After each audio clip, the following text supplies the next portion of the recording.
Здравствуйте, уважаемые ученики! Я рада вас приветствовать сегодня на уроке русского языка и литературы. Мы продолжаем изучение раздела «Мир един. Глобализация». Сегодня у нас второй урок по теме «Прекрасная должность быть на земле человеком». Мы продолжаем изучение творчества Максима Горького.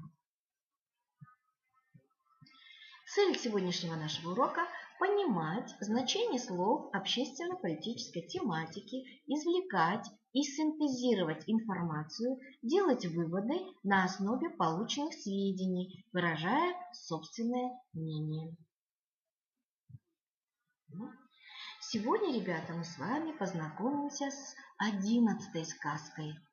Сказки об Италии, вы знаете, состоят из 27 произведений. Все они написаны в жанре очерка. Так. В центре сказки мать изменника. Мать, незавидна ее судьба. Она воспитала сына, сильного, красивого. Она мечтала, что будет им гордиться. Но она, мать, приговорила его на смерть. А почему? 11-я сказка ближе всего к легенде. А что такое легенда? А почему данная сказка ближе к легенде, а не к очерку? Следующие за афоризмом строки рисуют город, находящийся под страшнейшей опасностью разрушения. Картина жизни осажденного города воссоздана очень точно. Особую выразительность придают ей пейзажные детали. Ребята, запишите в тетрадях, что же такое афоризм. Афоризм – это краткое изречение, выражающее глубокую мысль. Афоризм отличается от пословиц и поговорок тем, что имеет автора. Вот посмотрите, афоризм Максима Горького. «Все прекрасное в человеке от лучей солнца и от молока матери. Вот что насыщает нас любовью к жизни». Если вам понравился этот афоризм, можете записать себе в тетрадях и запомнить. Ребята, я уже сказала вам, да, что все сказки Максима Горького построены на афоризмах, в которых выражается основная мысль произведения. Сейчас мы предлагаем вам несколько афоризмов. Вы прочитаете, запишите их. Понравившиеся можете списать афоризмы. Затем прокомментируйте, как вы их понимаете. Найдите сложно подчиненное предложение с несколькими придаточными. Объясните про описание союзов и союзных слов. Прославим женщину-мать, неиссякаемый источник, все побеждающий жизни. Прославим в мире женщину, мать, единую силу, перед которой покорно склоняется смерть. Это первый афоризм. Второе.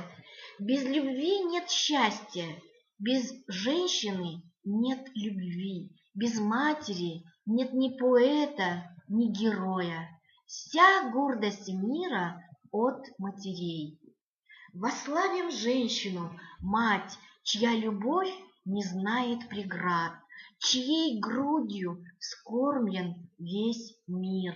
Все прекрасное в человеке от лучей солнца и от молока матери. Мы, матери, сильнее смерти.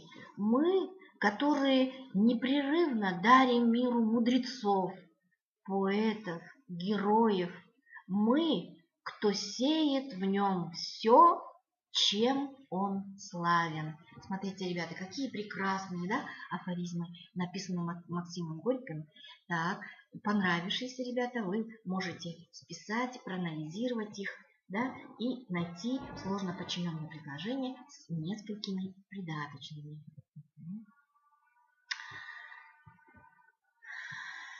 Так, сейчас я вам дам время, вы сами внимательно прочитаете эту сказку, затем мы поработаем над содержанием данного текста. Вопрос такой. Как Автор описывает тревожную жизнь осажденного города. Как зовут главную героиню легенды? Что значит это имя? Почему Марианна стала чужой в своем родном городе? Как заставила Марианну бродить, что мечтала Марианну бродить ночами по улицам осажденного города? Какие мысли терзали несчастную женщину? Найдите и прочитайте отрывок, где говорится о переживаниях матери за предательство сына. А как вы думаете, нормально ли это явление? За что благодарит Мадонну женщина, оплакивающая убитого сына? Вот подумайте, ребята, прочитайте и ответьте на эти вопросы. Чтение диалога, ребята, двух матерей у городской стены. Что возбуждало в неизвестной собеседнице Марианну страх за сына? Что возбуждало в неизвестной собеседнице Марианны страх за сына? Что объединяет ее со всеми матерями, со всеми остальными гражданами? А почему автор сравнивает сердце матери с весами? Какое событие подтолкнуло Марианну к решению покинуть город? А зачем мать уходит к сыну? Есть имя у ее сына? Как вы думаете, почему? Какова основная кульминационная сцена в этой сказке? И опять столь излюбленный прием Горького – противопоставление, то есть антитеза. Как она пыталась пробудить в своем сыне чувство любви к родине, своему городу, раскаяние за предательство. Почему мать не смогла убедить сына снять осаду и прекратить сеять смерть?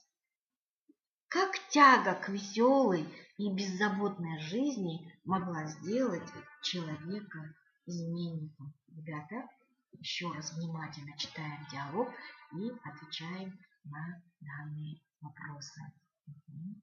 Дальше мы предлагаем вам литературный диктант. В 11-й сказке Горького рассказывается о... Дальше вы сами должны продумать и ответить. Основную мысль данного произведения можно сформулировать вот так. Ключевые слова сказки вы должны найти. Сказку можно назвать так, ваши варианты ответов. В этом произведении утверждается мысль о чем? Тоже подумайте.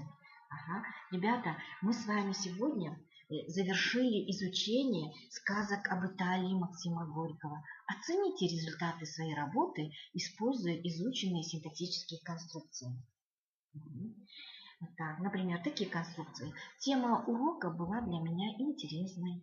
И вы доказываете, что вам было интересно. Я узнал или узнала о чем-то. Мне понравилось. Я научился или научилась. Чему вы научились? Вы должны здесь указать. Меня заставило задуматься. Мне больше всего запомнилось. Что вам запомнилось? Вот мы с вами изучили две сказки, да? 9-ю и 11-ю сказку. 2 урока сидели на произведениях Горького, да? Прочитайте внимательно. Подумайте еще раз и запомните эти синтаксические конструкции. Хорошо? На этом я сегодня с вами заканчиваю работу. Ребята, до свидания. Еще раз внимательно прочитайте сказку и выполните те задания, ответьте на вопросы, задания по данной сказке.